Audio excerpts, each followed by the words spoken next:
Good evening and welcome to Defacto Review with Jargle Defacto, Terence Edwards and myself, Grace Brown. We're live on V Television as our Facebook page and channel. You can find us also on Twitter, #Defacto. So if you have any opinions on the topics that we're discussing, please tweet us and we'll try and bring you into the conversation. Coming up on the program. Mongolia's government plans to privatize state-run companies after their debts tripled in just 3 years. Parliament passes a new decree to fight corruption in the country's politics.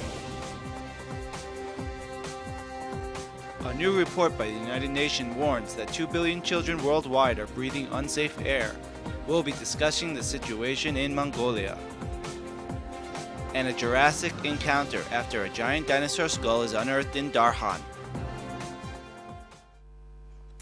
Thank you for joining us. We begin with the government's plans to reform and privatize companies that were previously owned or run by the state. They fall under the former State Property Committee, which was recently shut down and absorbed into the Ministry of Finance and Cabinet Fund.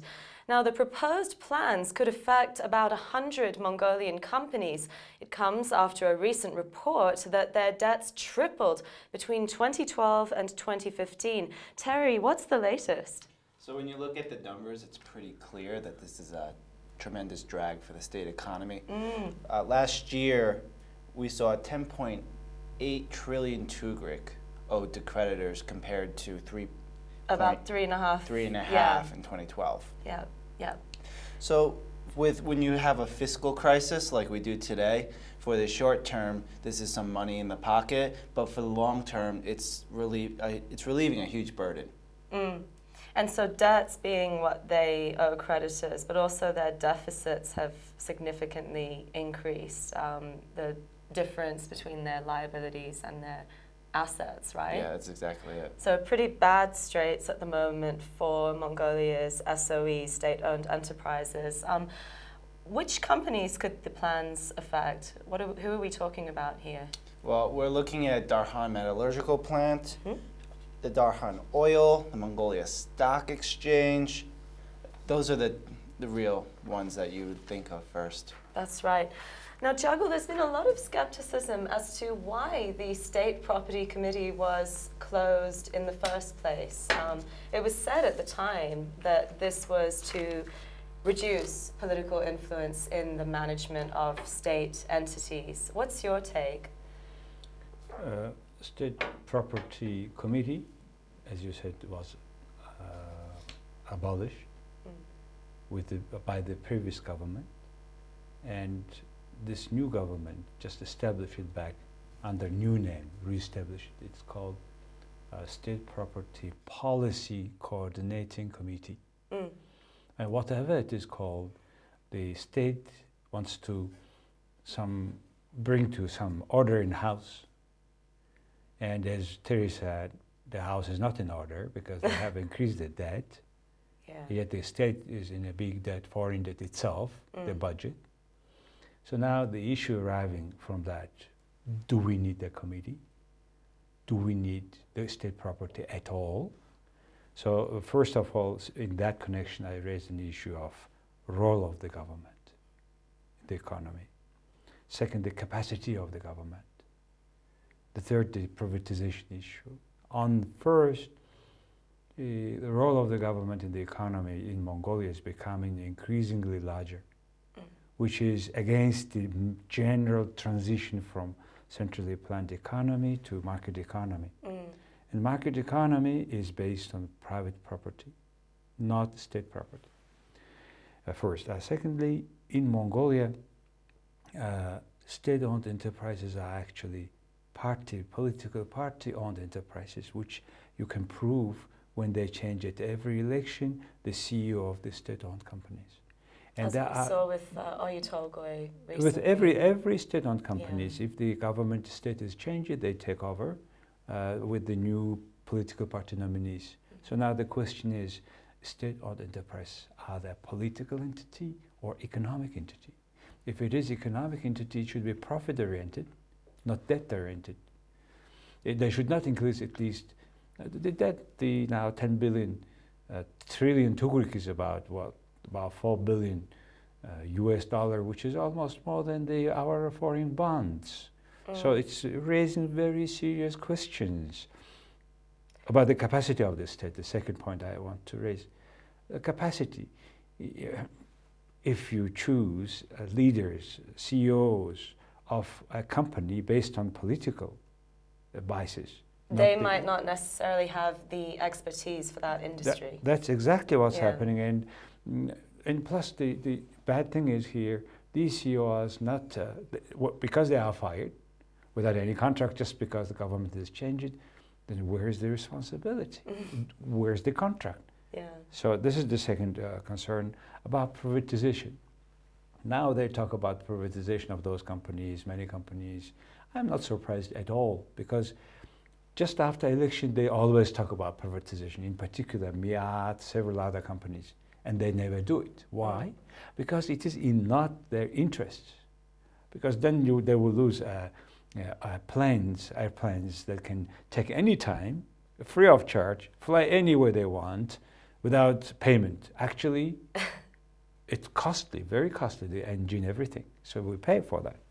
So I think privatization of state-owned enterprises in Mongolia must, and they should be first more public companies through stock exchanges, possibly Mongolian foreign stock exchanges. That's my take on the recent development on state-owned enterprises. What about the issues of money laundering that were raised, that initially politicians had too much of a stake in these entities and were using it for their own personal gains? State-owned enterprises, in particular its procurement, are based on now political connections. It not only makes the state-owned enterprises inefficient, but also it big losses, because at times they buy something they don't need at all. So until we close this sort of corruption in the state-owned enterprises, which is kind of big source of Mongolian corruptions, we are stay in this current crisis, and it's very hard to go out of it with this sort of baggage of corruption. Yeah. I might add an example. You might look at the Talvintoga coal mine, where the Prime Minister's daughter and the Prime Minister himself were actually being investigated because there was a problem with some services her company provided to They renewed that criminal conflict case. of interest. Yes. And a son-in-law of the former Prime Minister Tung Huyak got largest procurement deal, about 9 or so trillion tugriks. So this is a cause. It's just one of the big scandals happened in the country, but those scandals are slowly disappearing. That's the concern. Exactly. But as you say, they're very costly, and with Mongolia facing the current balance of payment crisis that it has, Exactly. reining in state-owned enterprises, making them more efficient and more profitable is an important step to reducing that. Well, earlier this week, the Member of Parliament, Eng Tuvshin, said that actually the sale of the Erdenet mine, Erdenet Mining Corporation, was made possible because the State Property Council was liquidated. That in fact, it was liquidated in order to facilitate that 49% share in EMC. What is your view on that? Well, according to this parliament member, Eng Tuvshin, who is one of the leaders of the current power, People's Party, it is timing-wise exactly happened in the way he had described it. State Property Committee is demolished, and then the Erdenet sale is happening, so that now de facto there's no entity straight. Minister of Finance took over that responsibility. However, it was easier to control, and that's why 51% of the state-owned enterprises have no sound, no power, and that was, according to him, that's what was on the purpose planned action. So whatever it is, exactly it happened in that way or not happened in the way we talk about, of course, actually, the sort of corruptions, bad deals inside of state-owned enterprises. The new board members of EMC were recently appointed. It now has 7 board members, 4 of which are chosen by the Mongolian government, which owns 51% of the entity, and the other 3 are selected by Mongolian Copper Corporation, which bought that 49% stake earlier this year, just before the election. So the new board now includes Ganbold, Mr. Ganbold, who previously served on Oyu Tolgoy's board, along with Mr. Orkon, the CEO of TDB, and Mr. Munkbold, who is from from Mongolian Copper Corporation. What is the biggest challenge that they are going to face in managing the new Erdenet? So typically, Erdenet has been a profit-losing company, and that's just not going to fly going forward. It's often been called the piggy bank of politicians. If hopefully with the involvement of a private company, we can reverse that trend, because from what I understand, it's still a very large deposit, and there's a lot of benefit to be gained from it. So to squander this opportunity is pretty big problem. Yeah, it's one of the biggest copper mines in Asia by some accounts, so hopefully they can make something of it. Now, turning to Mongolia's broader efforts to tackle corruption, according to the Independent Agency Against Corruption website, a long-awaited decree, which was pushed by President Elbegdorj last year, was passed by Parliament this week. Jorgul, tell us more about this new anti-graft measure, why it matters. Anti-Corruption National Program, that's the name of the law approved last week by the Parliament. And as you said, it was long expected, long waited, and it handled through last Parliament all the years. Why? Because 2002, Mongolia became a member of UN Anti-Corruption Agency, or coalition, whatever it is called, and according to that, we should have our own program. We should have a state entity who will take responsibility for that fighting against corruption. So Mongolia made first anti-corruption program 2002 for 2010 till 2010. That millennium start in 2010. This 10 years that program have been implemented. During this program, we have created an anti-corruption agency. Initially, it was effective, etc. But then, when it is finished, we need the second one, which took that long time, 2-3 years, even 5 years. Now, finally, we have it, this program. But if Mongolia has a program, it doesn't mean that it is implemented. It can be implemented, unfortunately. And I'm always saying that if Mongolia have done every plan, every program properly, we could live much better than in Switzerland, I believe. So, which is not the case. And today, this anti-corruption program will be the new feature of the program is it will be mostly controlled, checked by state anti-corruption agency, but it will be implemented at each government ministries, agencies. And it will be coordinated and checked by anti-corruption agency. That's good news. But the real good news will be when they started to implement it, which is not the case. The Mongolian anti-corruption law was enacted in 1996, and it's also a party to the United Nations Convention Against Corruption. What is the IAAC's role currently, and how will that change after this new decree? Well, the key word here is Independent Agency Against Corruption. It's supposed to be an independent group that is outside of the political sphere.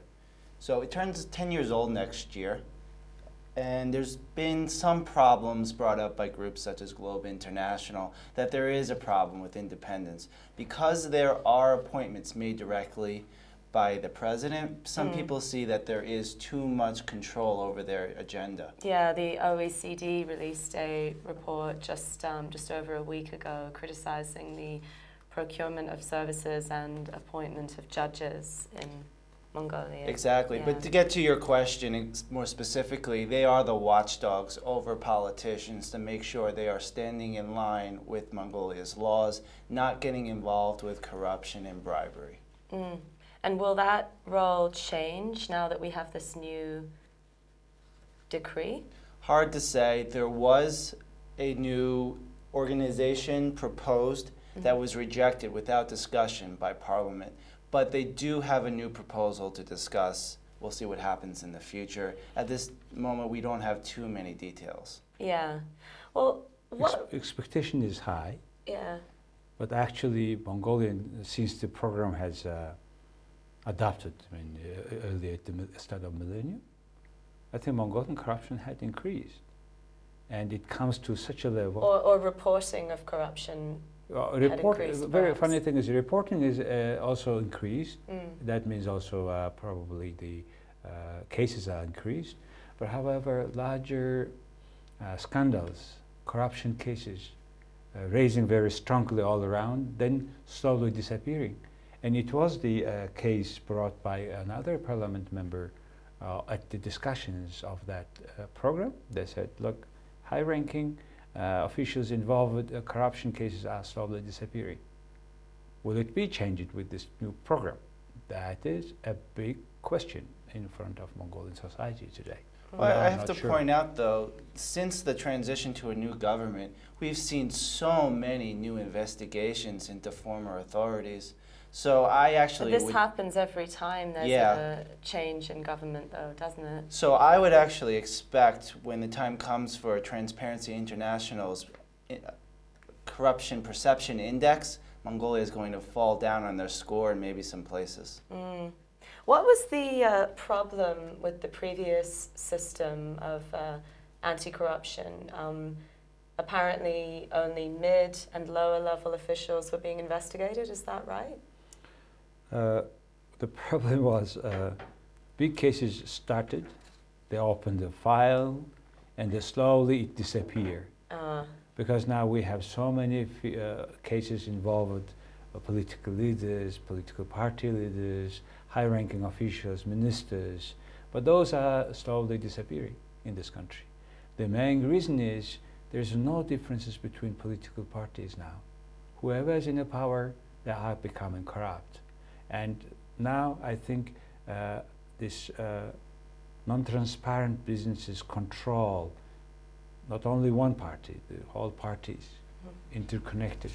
And those are becoming stronger so that these cases slowly disappear. That's very unfortunate situation in the country. Well, turning now to an issue that affects all of us in Mongolia, air pollution. A new report by the United Nations Children's Fund has found that 2 billion children worldwide are breathing in air that is, according to the World Health Organization, unsafe. Here in Ulaanbaatar, the German-Mongolian Institute for Research and Technology says that air pollution in the winter is 20 times the WHO safe limit, and in Gur districts up to 40 times that limit. So, right now, this is actually, according to those measures, that would far surpass some of the averages in Beijing.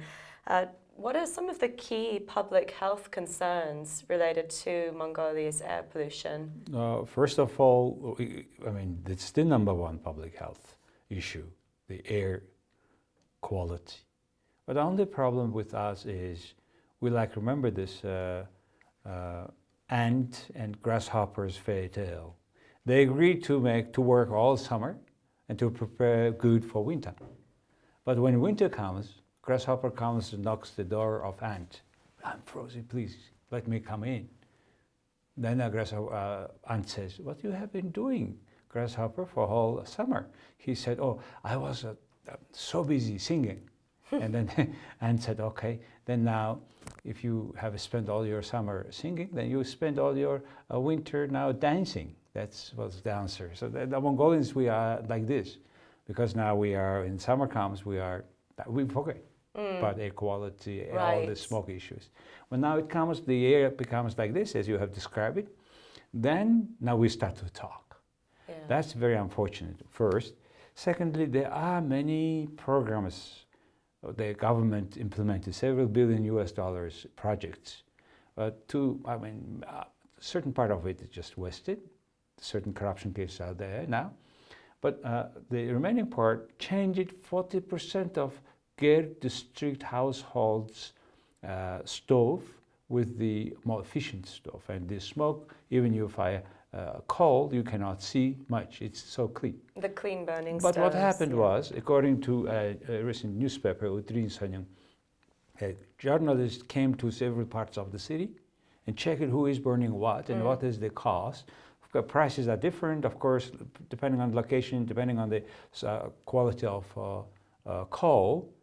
But the terrible thing is, they not only sell those coals from different sources, different mines, but there are certain points where they sell car tires.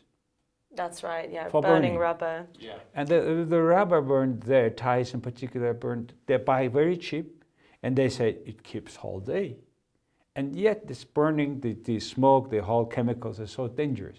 Yeah. And it is the practice is getting extended. So those stoves using or firing using the rubbers are replacing those effects of the 40% who is using more efficient stove. And now we have a more pollution. And particularly as the economic crisis deepens and we have That's why 6-year high with unemployment and falling incomes, falling currency value. Correct. Coal So is more expensive. remember, 20% of the country are poor, according to the world classification. Another 20% are ready to switch to any directions. So clean air becomes a luxury that not all Mongolians can afford. That's unfortunately what's happening, and that's unfortunately remind us the program of housing of low-income people, which was not the case. Low-income housing was not never made. It is the 30,000 apartments are staying now idle, and yet 170,000 families want to have apartments. So that's the concern. So it's very much an economic issue. Well, the government is trying to resolve this. It announced last week that from March 31st, electricity costs in the Ger district will be halved to try and make it easier for families. At night. At night, Yes. between 9 p.m. and 6 a.m. But is this a little bit too little, too late? I mean, this is coming after winter, which is when families surely need it most. They tried to do that earlier. And if it happens, it would be good effect for poor family, the low-income family. But however, the system that can use the power and heat is expensive. So it's minimum 500,000 2 weeks. They're not efficient energy heaters, electric heaters. What's important to know is the Ger districts is ground zero for this crisis. Yeah. And some of the effects are infant mortality, pneumonia killing off Exactly. the elderly and the very young. And the leading cause of death in kids under age 5, according to that same UNICEF report. Exactly. And Yeah. there's untold long-term effects, including asthma and certain cancers, heart diseases.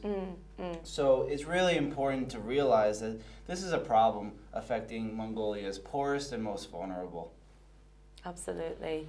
Well, something, at least that could offer hope next week, the COP22 Global Climate Summit will get underway in Morocco. So at least air pollution will be a bigger focus for the global media then, along with other climate-related issues.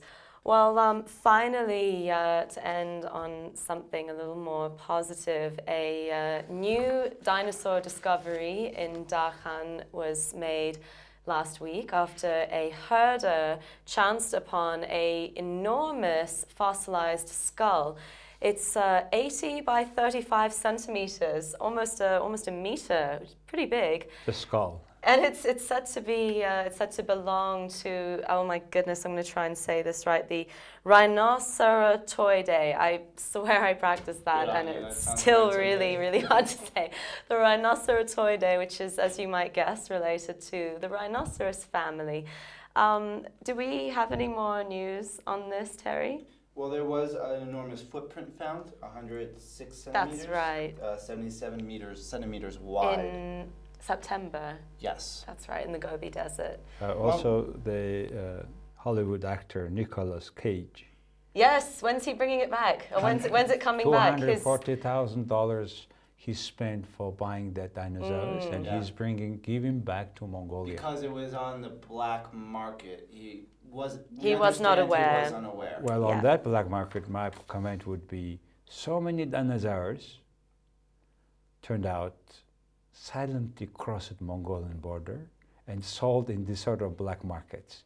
So I'm wondering if the whole such a dinosaurs can cross Mongolia silently or secretly, what other things could cross that border? That's my worry on that note. Well, Mongolia has tried to prevent this. It banned the export of dinosaur fossils back in 1924, I believe. But as you say, there's still a lot of work to be done in raising awareness about Mongolia's incredible dinosaur fossils and also protecting them. What are your favorite dinosaurs? Whoa. That's anything I saw in Jurassic Park. And by the way, Jurassic Park, people got the idea from Mongolia, from the Flaming Cliff. Andrew Chapman. He brought that time even some dinosaurs to US, and they came here before they made the movie. Well, there you go. I don't know, I'm a fan of the Bartosaurus. Well, that brings this edition of Defacto Review to an end. Thank you very much for joining us. You can keep up with all of us on Twitter. So hope you can tune in again next week. From Jargosaurus, T-Rex, and myself, Sakin Amrare, and have a great evening. Thank you. Good evening. Good evening.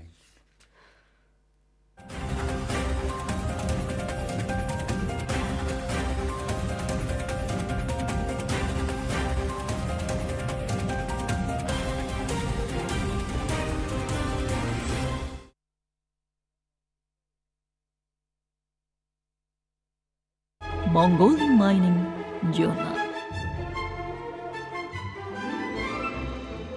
Монголын үл урхай эдийн засгийн талаар англи монгол дээрх анализ судалгаа байр суурийг манай сэтгүүлчдийн мэргэшсэн баг танд хүргэж байна. Бидэнтэй холбогдох утас 77 22 24 тэгтэг 77 22 тэг 2 тэгтэг. Mongolian Mining Journal.